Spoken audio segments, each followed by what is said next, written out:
हम सभी को महाभारत का युद्ध पता है।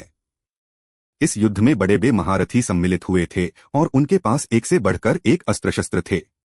शस्त्र क्या होता है जो शरीर के बल से चलाए जा सकते हैं, वे शस्त्र होते हैं। परंतु अस्त्र क्या होते हैं?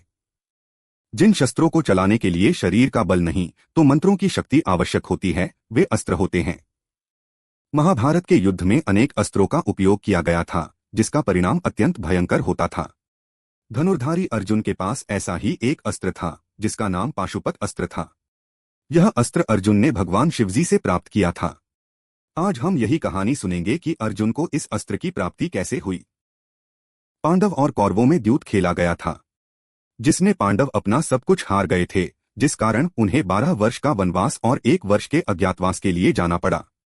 कौरवों ने पांडवों का छल और द्रौपदी का अपमान किया था।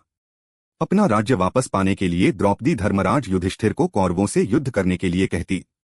बलवान भीम भी द्रौपदी की बात का पक्ष लेते। इसके बारे में महर्षि व्यास जी ने पांडवों को सलाह दी।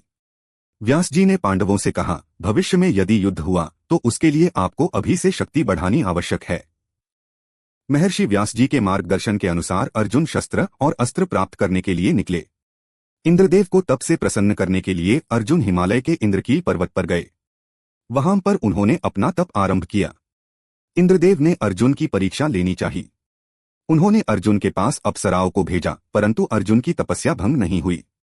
इसके बाद इंद्रदेव ने एक वृद्ध मुनि का वेश धारण किया। वे अर्जुन के पास गए और बोले, तुम इतनी घोर तपस्या क्यों कर रहे हो? तपस्या से मिलने वाला फल नाशवान है। नाशवान वस्तु को पाने के लिए तपस्या करने की अपेक्षा तुम भगवान के प्राप्ति के लिए तपस्या करो। उस समय अर्जुन ने ब्राह्मण वेशधारी इंद्रदेव को कौरवों के द्वारा किए गए छल एवं अन्याय के बारे में बताया। अर्जुन ने कहा, मुनिवर, शत्रु से प्रतिशोध लेना अनिवार्य है। अन्याय का प्रतिकार करना यह सामाजिक कर्तव्य का पालन है। इसलिए मैं तपस्या कर रहा हूँ। अर्जुन की बातें सुनकर इंद्रदेव अपने मूल रूप में प्रकट हो गए और उन्होंने अर्जुन को शिवजी की तपस्या करने के लिए बताया। अर्जुन फिर से घोर तपस्या में लीन हो गए। जटा, वल्कल और मृगचर्म साथ में गांडीव धनुष धारण किए तपस्वी जैसे अर्जुन का वेश हो गया था। नव ने शूकर का शरीर धारण किया और अर्जुन को मारने के लिए झपटने लगा। उस समय शूकर को मारने के लिए शिवजी और अर्जुन दोनों ने एक साथ बाण चलाए, जिससे सुअर मर गया। अर्जुन जब अपना बाण उसके शरीर से निकालने गए, उसी समय शिवजी ने भी अपने एक गण को शूकर को लाने के लिए भेजा। अर्जुन गण दोनों शूकर पर अधिकार बताने लगे, जिस कारण विवाद खड़ा हो गया।